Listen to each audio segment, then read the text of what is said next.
नमस्कार दोस्तों, स्वागत है आप सभी का हमारे चैनल सुपर 7 पे। मेरा नाम पुखराज वैष्णव और मैं लेके आया हूँ आप लोगों के लिए आज एंडोक्राइन ग्लैंड्स, जो अंतःस्रावी ग्रंथियां हैं। ठीक है दोस्तों, ये आपका जो कल पढ़ा था हमने नर्वस सिस्टम, उसी में एक एंडोक्राइन सिस्टम पढ़ा था दोस्तों। तो ये उन्हीं से संबंधित है कि कैसे दोनों एक दूसरे की हेल्प करते हैं। ये अपना हार्मोन्स वगैरह स्रावित करके एंडोक्राइन ग्लैंड्स हेल्प करती है आपकी इसकी नर्वस सिस्टम की। ठीक है दोस्तों, तो ग्लैंड्स क्या है, ग्रंथियां क्या है, किसको बोलते हैं ग्रंथि या गांठ या आपकी ग्लैंड्स। तो ग्रंथि क्या होती है दोस्तों के हमारे शरीर में कुछ विशेष स्थान पे, ये चीज ध्यान रखना, किसी विशेष स्थान पे कोशिकाओं का समूह इकट्ठा हो जाए तो उसी को हम गांठ या ग्रंथि बोलते हैं दोस्तों। वैसे फैट वाली होगी, कैंसर की भी गांठ होती है, लेकिन वो उनको हम इससे संबंधित ग्लैंड्स नहीं है वो, वैसे गांठ है वो भी, लेकिन इससे संबंधित हम पढ़ रहे हैं जो ग्रंथियां जिनसे हार्मोन एंजाइम इनका स्रावन होता है वो वाली ग्रंथियां। तो इसलिए बोल रहा हूं किसी विशेष स्थान पर कोशिकाओं का समूह इकट्ठा हो जाता है, उसको ग्लैंड्स या ग्रंथियां कहते हैं। इसकी सबसे बड़ी विशेषता यह है कि दोस्तों इनसे रसों का सिक्रेशन होता है। अब रस, एंजाइम भी रस है, मतलब केमिकल है, और आपका जो हार्मोन है वो भी केमिकल है दोस्तों। तो ठीक है, जो रस श्रावण होते हैं, इन रसों के श्रावण के आधार पर मानव शरीर में 3 तरह की ग्रंथियां पाई जाती है दोस्तों। 3 टाइप्स ऑफ ग्लैंड्स। कौन कौन सी ग्रंथियां हैं? एक्सोक्राइन ग्लैंड्स, जो जिनको बहिर्स्रावी ग्रंथियां बोलते हैं हिंदी में दोस्तों। एंडोक्राइन ग्लैंड्स, जिनको अंतःस्रावी ग्रंथियां बोलते हैं। एक्सोक्राइन ग्लैंड्स, एंडोक्राइन ग्लैंड्स और मिक्स ग्लैंड। मिक्स ग्लैंड्स का मैंने दोस्तों जब हमने पेनक्रियाज पढ़ा था पिछले चैप्टर में, उस टाइम बताया था कि इससे हार्मोन और एंजाइम दोनों निकलते हैं, इसलिए इसको मिक्स ग्लैंड बोलते हैं। बाकी इनकी विशेषताएं देख लेते हैं, एक्सोक्राइन ग्लैंड्स की और एंडोक्राइन ग्लैंड्स की।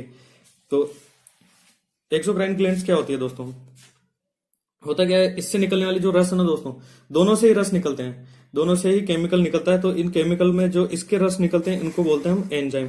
ठीक है दोस्तों, इसके जो निकलने वाले रस है उनको एंजाइम बोलते हैं दोस्तों। और इनके पास में क्या है ना, जो एक्सोक्राइन ग्लैंड्स है, जो बहिर्स्रावी ग्रंथियां, इनके पास में होती है नलिका होती है दोस्तों। तो इसलिए इनको नलिका युक्त ग्रंथियां भी कहते हैं। ठीक है दोस्तों, नलिका युक्त ग्रंथियां भी कहते हैं। अगर नलिका युक्त ग्रंथियां आ गई कहीं पे तो इसका मतलब है कि बहिर्स्रावी ग्रंथियों के बारे में बात कर रहा है, जैसे कि स्वीट्स ग्लैंड्स, जिनसे आपका पसीना निकलता है, स्वीट ग्लैंड्स। ठीक है, श्वेत ग्रंथियां जिनको बोलते हैं, इनको, ये आपकी बहिर्स्रावी ग्रंथियों का एग्जाम्पल है।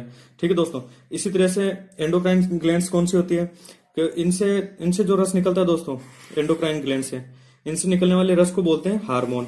ठीक है दोस्तों, उससे निकलने वाले रस को बोलते थे एंजाइम, और इनसे निकलने वाले हार्मोन को, इसको रस को बोलते हैं हार्मोन।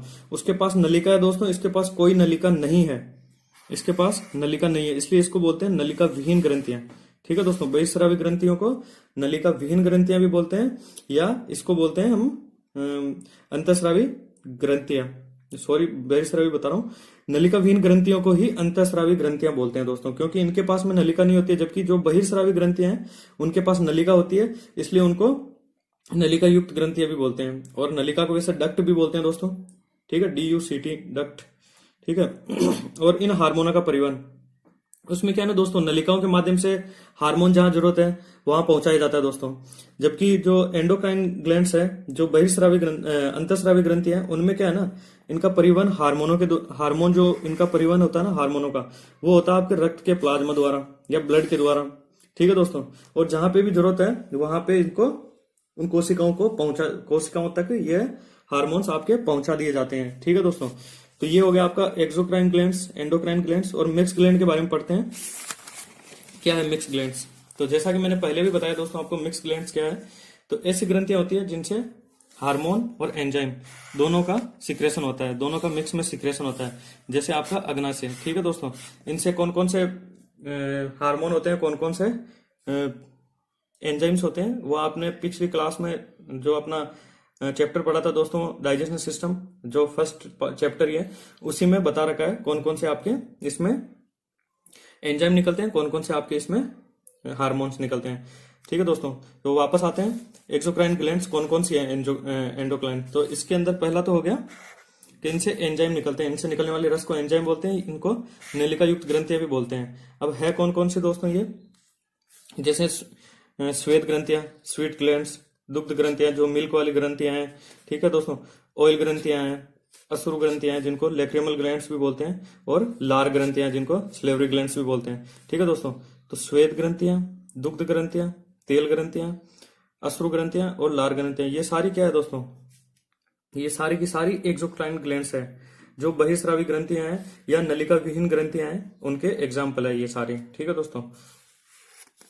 बाकी एंडोक्राइन ग्लैंड्स जिनको अंतःस्रावी ग्रंथियां बोलते हैं या नलिका विहीन ग्रंथियां बोलते हैं, और इनसे निकलने वाले रस को क्या बोलते हैं दोस्तों, हार्मोन, ठीक है दोस्तों। इनका परिवहन किससे होता है, उसमें तो नलिका द्वारा होता है परिवहन, इसमें होता है रक्त द्वारा, रक्त में ही सीधा मिक्स हो जाती है दोस्तों। तो ये हमें पढ़ना चैप्टर एंडोक्राइन ग्लैंड्स ही है दोस्तों, ठीक है। बहिस्रावी ग्रंथियों के बारे में नहीं पढ़ेंगे, हम पढ़ेंगे अंतःस्रावी ग्रंथियों के बारे में ही, क्योंकि ये आपकी इसको हेल्प करती है दोस्तों। तो पीयूष ग्रंथि पहली है, पीयूष ग्रंथि, इनकी लोकेशन भी बताऊंगा अभी। पीयूष ग्रंथि जिसको सबसे छोटी ग्रंथि भी बोलते हैं, जो हमने अभी माइंड वाले उसमें पार्ट में पढ़ी थी, 0.6 ग्राम की जो होती है, 0.06 ग्राम की दोस्तों, बहुत छोटी होती है, मटर के दाने के समान होती है। थायराइड ग्रंथि होती है जो आपके गले में होती है, ये मस्तिष्क में होती है, ये आपके गले में होती है। पैराथायराइड ग्लैंड्स है जो आपके इसके थायराइड ग्लैंड्स है जो गले में उसके पीछे की साइड में होती है दोस्तों, उसी पे लगी होती है पैराथायराइड ग्लैंड्स। थाइमस ग्लैंड्स है, ये आपके वक्ष गुहा में या छाती में होती है दोस्तों, थाइमस ग्लैंड्स। एड्रिनलिन ग्रंथि ये आपकी होती है दोस्तों, ये एड्रिनलिन ग्रंथि आपकी किडनी के ऊपर होती है, इसी के द्वारा जो हमने पढ़ा था ना दोस्तों ऑटोनोमस नर्वस सिस्टम, तो उसमें था ना ग्लूकोज का स्रावण करती है, तो ये एड्रिनलिन ग्रंथि एक्टिवेट हो जाती है दोस्तों, और ग्लूकोज के स्तर को बढ़ा देती है शरीर में। और इसको पढ़ेंगे, इसकी विस्तृत व्याख्या की हुई है दोस्तों, आगे पढ़ेंगे इसको। पीनियल ग्लैंड्स ये आपके मस्तिष्क में सबसे ऊपर पाए जाने वाले ग्लैंड्स है दोस्तों, ध्यान रखना। ये इसको रेत भी बोलते हैं, मस्तिष्क की रेत भी बोलते हैं। ये मानव शरीर में पाई जाने वाली ग्रंथि में सबसे ऊपर पाई जाने वाली ग्रंथि है दोस्तों। बाकी मिक्स ग्लैंड्स ये हो गई आपकी अग्नाशय, जिसको आपने पेनक्रियास भी बोलते हैं, और हार्मोन और एंजाइम इनका सिक्रेशन करती है। लैंगरहिंस की दीपिकाएं भी बोलते हैं जिनको, ठीक है दोस्तों। अब एक और मैं आपको चित्र दिखा देता हूं इनका कैसे कैसे हैं ये। जैसे देखिए दोस्तों, ये है आपकी श्वेत ग्रंथि पहली, तो ये देखिए दोस्तों, ये आपकी स्किन है, स्किन के अंदर में ये, और इसमें ये नलिका है, नलिका के माध्यम से ये आपकी स्किन के ऊपर तक आई हुई है दोस्तों। ये आपकी स्वेट ग्लैंड्स, जिससे आपका पसीना बाहर निकलता है दोस्तों, ठीक है दोस्तों। इसमें है नलिका दोस्तों, ठीक है। इसी तरह ये आपकी दुग्ध ग्रंथियां होती है, इनमें भी दोस्तों ये एल्वोलाई है, ये पीछे की साइड में एल्वोलाई है, और इनसे ये नलिकाएं जुड़ी हुई है। जैसे एल्वोलाई हमने पढ़ी थी आपके इसमें जो फेफड़ों में होती है एल्वोलाई, जिनमें क्या ऑक्सीजन वगैरह रहता है दोस्तों, सेम ऐसी ही रहती है वो भी। तो इनमें दूध स्टोर रहता है और नलिकाओं के माध्यम से यहाँ पे दूध आता है। तो ये भी आपकी एंडोक्राइन ग्लैंड्स का या बहिर्स्रावी ग्रंथियों का उदाहरण है दोस्तों, ठीक है दोस्तों। इसी तरीके से ये आपकी सेम वही जो आपका स्वीट ग्लैंड्स है जिससे पसीना निकलता है। और यहाँ देखिए दोस्तों, ये वाली, इससे भी एक नलिका है, और ये आपकी ऑयल ग्लैंड्स हो गई। ये लिखा है दोस्तों यहाँ पे ऑयल ग्लैंड्स, ये आपकी ऑयल ग्लैंड्स, ये भी आपकी स्किन में है, जिनसे कभी कभार ऑयली हो जाती है अपनी स्किन गर्मियों के दिनों में, चिपचिपी टाइप में, तो ये ऑयल ग्लैंड्स हो गई दोस्तों। अश्रु ग्लैंड्स देखिए दोस्तों, अश्रु ग्लैंड्स आपके बाहर की साइड में होती है दोस्तों, जो आपकी आंख है उसमें बाहर की साइड में लेक्रिमल ग्लैंड्स होती है, अश्रु ग्रंथियां होती है। उनमें देखिए दोस्तों ग्लैंड्स, इनमें भी नलिकाएं हैं, ये नलिकाएं दोस्तों, तो ये नलिकाएं हैं, नलिका युक्त ग्रंथियां हैं, बहिस्रावी ग्रंथि है ये भी दोस्तों। इसी तरीके से आपकी लार ग्रंथियां दोस्तों, ये लार ग्रंथि है, ये आपके 3 पार्ट थे दोस्तों, सबलिंगुअल, सब मैंडिबुलर और पेरिटिड जो ग्लैंड्स थी। तो ये इनमें भी नलिकाएं हैं दोस्तों, देखिए ये नलिकाएं हैं इनमें, तो ये नलिकाएं आपको लार को मुंह में लाती है दोस्तों। तो ये हो गई आपके बहिस्रावी ग्रंथियों के जो एग्जाम्पल थे वो। और आशा करता हूँ समझ में आया होगा आपको। जैसे एक बार चित्र देखने पे क्या ना दोस्तों, इजीली आपके दिमाग में रहेगा कि हाँ कहाँ पे है। इसी तरीके से अब बढ़ते हैं आगे। पीयूष ग्रंथि, पीयूष ग्रंथि दोस्तों जो आपका फोर ब्रेन है, फोर ब्रेन के जो डाइसेफिलोन है दोस्तों, फोर ब्रेन को हमने दो पार्टों में बांटा था दोस्तों, पिछला ही वीडियो है उसमें देखना दोस्तों। फोर ब्रेन को दो पार्ट में बांटा है हमने। दूसरा वाला है जो फोर ब्रेन का डाइसेफिलोन, उसमें थैलेमस और हाइपोथैलेमस पड़ा था। उसमें हाइपोथैलेमस के नीचे की साइड में दोस्तों ये रही पिट्यूटरीन ग्लैंड्स, मटर के दाने के समान होती है, बहुत छोटी होती है, शरीर की सबसे छोटी ग्रंथि है दोस्तों पिट्यूटरी ग्लैंड्स। तो ये स्थित होती है, इससे बहुत, इसको मास्टर ग्रंथि भी बोलते हैं दोस्तों। इससे पढ़ेंगे आगे क्यों बोलते हैं इसको मास्टर ग्रंथि, ठीक है दोस्तों। इसकी लोकेशंस बता रहा हूं अभी, कहाँ कहाँ क्या क्या है। तो ये है आपकी पीयूष ग्रंथि दोस्तों। आगे बढ़ते हैं, जैसा कि बताया था मैंने, गले में होती है आपकी थायराइड ग्रंथि। तो ये आपकी जो आपकी लेरिंग्स फेरिंग्स, ये स्वर यंत्र है आपका, पढ़ा था आपने लेरिंग्स। ये एडम एप्पल है दोस्तों, जो आपके हड्डी है जो बाहर में, एडम एप्पल्स, ये आपकी आपको मिलेगी। जो रेस्पिरेशन सिस्टम पढ़ा था हमने, उसके अंदर स्वर यंत्र जिसको बोलते हैं लेरिंग्स। तो इसमें कार्टिलेज की 9 पट्टियां होती है दोस्तों। ये बाहर वाले को एडम एप्पल बोलते हैं। इसी में ये ट्रेकिया है और उसके ऊपर में ये लगी हुई है दोस्तों थायराइड ग्लैंड्स, ठीक है। इसकी भी विशेषताएं पढ़ेंगे। इनसे भी इनके जब हार्मोन का सिक्रेशन नहीं होता तो बहुत सारे रोग हो जाते हैं दोस्तों, उनके बारे में भी पढ़ेंगे। सेम ऐसे ही पीयूष ग्रंथि से भी अगर हार्मोन सिक्रेशन नहीं होता है तो कौन कौन से रोग होते हैं, उनकी अधिकता से कौन कौन से रोग होते हैं, सारों के बारे में आगे पढ़ेंगे दोस्तों। इनकी पोजीशंस बता रहा हूं अभी। अब ये है आपकी जो थायराइड है, उसी के पीछे की साइड में दोस्तों, पीछे की साइड में इनके जो थायराइड ग्रंथि है उसके कोनों पे 4 डॉट है बने हुए दोस्तों। ये आपकी पैराथायराइड है, पीछे की साइड का व्यू है दोस्तों। जैसे कि ये है आपकी थायराइड, ये फ्रंट व्यू है, उसको पीछे की साइड में जो ये दिख रहा है ना दोस्तों, ये पीछे यहाँ पे अंदर में पीछे की साइड में, तो यहाँ पे दोस्तों इन चारों जगह पे है पैराथायराइड ग्रंथि, जो पीछे की साइड में है। ये रही पैराथायराइड ग्रंथि। इसका भी पढ़ेंगे दोस्तों, क्या क्या इसकी कमी से रोग होते हैं, अधिकता से कौन कौन से रोग हो जाते हैं, ठीक है दोस्तों। ये हो गई आपकी एड्रिनलिन ग्रंथि, ठीक है दोस्तों। ये एड्रिनलिन ग्रंथियां जो आपकी किडनी के ऊपर में है दोनों, ये एड्रिनलिन ग्रंथियां हैं। इनसे भी इनकी जो हार्मोन्स का सिक्रेशन करती है, क्या क्या कार्य करती है, सारा इसके बारे में पढ़ेंगे दोस्तों आगे। ये जो थायराइड ग्रंथि बता रहा था मैं, थाइमस ग्लैंड्स जो आपकी वक्ष गुहा में या छाती में होती है दोस्तों। तो देख लीजिए इसकी पोजीशन, ये दोनों आपके फेफड़े हो गए, हार्ट हो गया, ट्रेकिया, लंग्स वगैरह, ये सारा कुछ हो गया। तो यहाँ पे ये दोस्तों, ये इसकी पोजीशन, कहाँ चला गया ये दोस्तों, ये हो गई आपकी थाइमस ग्रंथि, ठीक है दोस्तों। इसके आगे देखते हैं, थाइमस ग्लैंड्स हो गई। और पीनियल ग्रंथि, ये देखिए दोस्तों, ये सबसे ऊपर में ये है आपकी पीनियल ग्रंथि, ठीक है दोस्तों। पीनियल ग्रंथि, ये देखिए ये पोजीशन है पीनियल ग्रंथि की दोस्तों। पीनियल ग्रंथि पिट्यूटरियन ग्रंथि से भी ऊपर होती है दोस्तों, ठीक है। ये आपके मिड ब्रेन में है दोस्तों, ठीक है। जो मध्य मस्तिष्क है उसमें है, ऊपर की साइड में है दोस्तों पीनियल ग्लैंड्स, ठीक है दोस्तों। ये होगी इनकी पोजीशंस।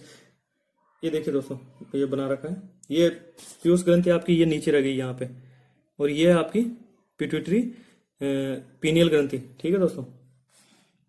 ये आपकी होगी दोस्तों पीनियल, ये एड्रिनलिन ग्रंथि जो होगी मिक्स ग्लैंड्स का उदाहरण, ठीक है दोस्तों।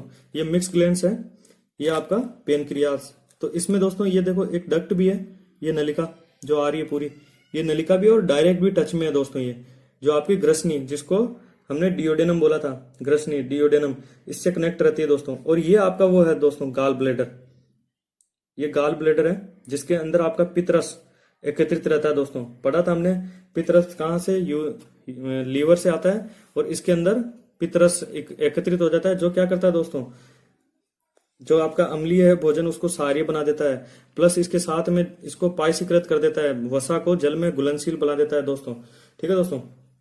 तो ये था आपका सारे इनके बारे में।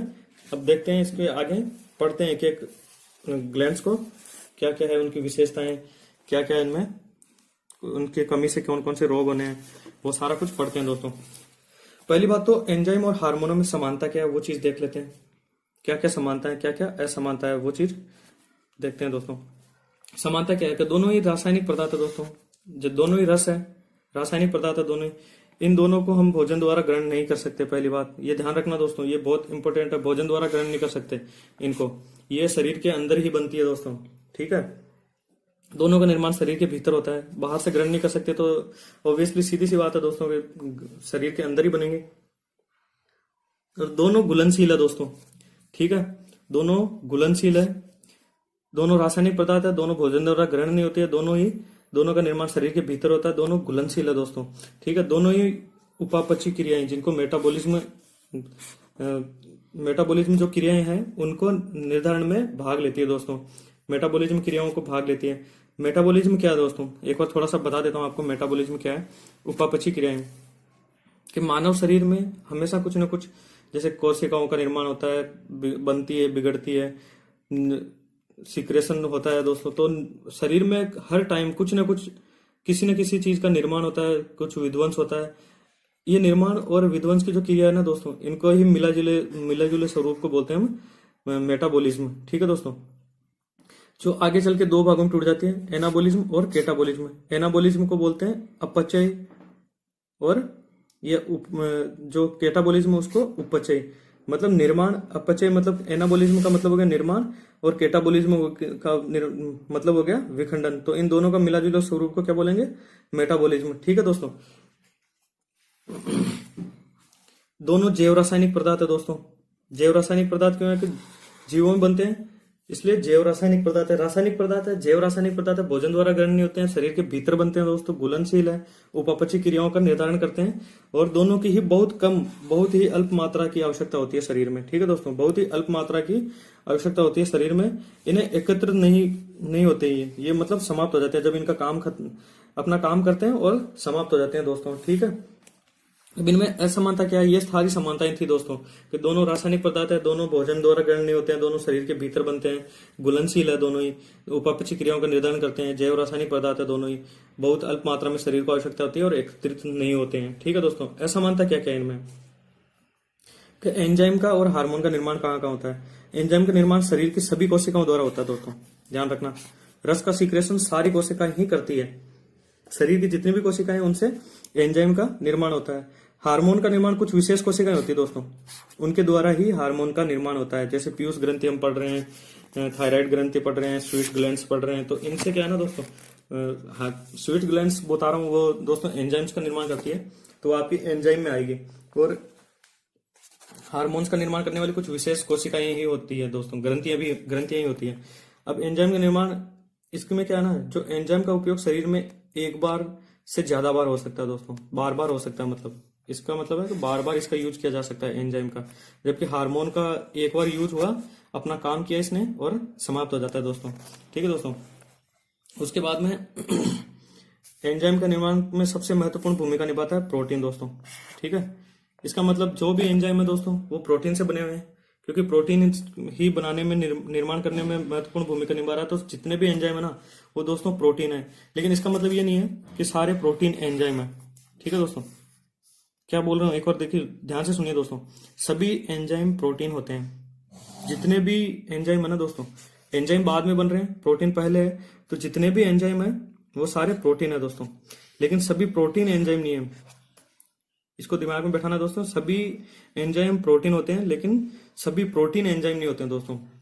जैसे अपवाद के लिए, जैसे राइबोजाइम एक ऐसा एंजाइम होता है जो प्रोटीन द्वारा निर्मित नहीं होता है, लेकिन अन्य पदार्थों के निर्माण में महत्वपूर्ण भूमिका निभाते हैं। हो गया दोस्तों कि सभी प्रोटीन वो है जो एंजाइम नहीं होते हैं। और इसका एक अपवाद भी है कि राइबोजाइम एक ऐसा एंजाइम है जो प्रोटीन द्वारा निर्मित तो होता है, लेकिन अन्य पदार्थ भी इसमें महत्वपूर्ण भूमिका निभाते हैं दोस्तों निर्माण में। आगे बढ़ते हैं कि हार्मोन्स का क्या है। हार्मोन में भी प्रोटीन के निर्माण की महत्वपूर्ण भूमिका रहती है दोस्तों, लेकिन अन्य पदार्थ जैसे कार्बोहाइड्रेट वगैरह भी इसके निर्माण में महत्वपूर्ण भूमिका निभाते हैं। और इसका भी अपवाद है दोस्तों, जैसे इंसुलिन है और थायरोक्सिन है। इनका श्रावण थायरोक्सिन का श्रावण गले में होता है दोस्तों, इनका निर्माण में प्रोटीन से ही होता है ओनली। जैसे इंसुलिन का और थायरोक्सिन है, इनका निर्माण ओनली प्रोटीन से ही होता है दोस्तों। ठीक है दोस्तों, तो क्या क्या पढ़ा हमने आज हमने अभी तक पढ़ा है कि ग्लैंड्स कितने टाइप्स के हैं, उनमें ग्लैंड्स के टाइप्स पढ़े हैं तीनों, कौन कौन से ग्लैंड्स हैं, उनमें समानता क्या है और उनमें असमानता क्या है। ठीक है दोस्तों, समझ में आई होप समझ में आया होगा दोस्तों। समझ में आया तो दोस्तों लाइक कीजिए, अधिक से अधिक सब्सक्राइब कीजिए और अपने दोस्तों के साथ में शेयर कीजिए दोस्तों। सब्सक्राइब कीजिए हमारे चैनल को, सुपर 7 को। थैंक यू दोस्तों।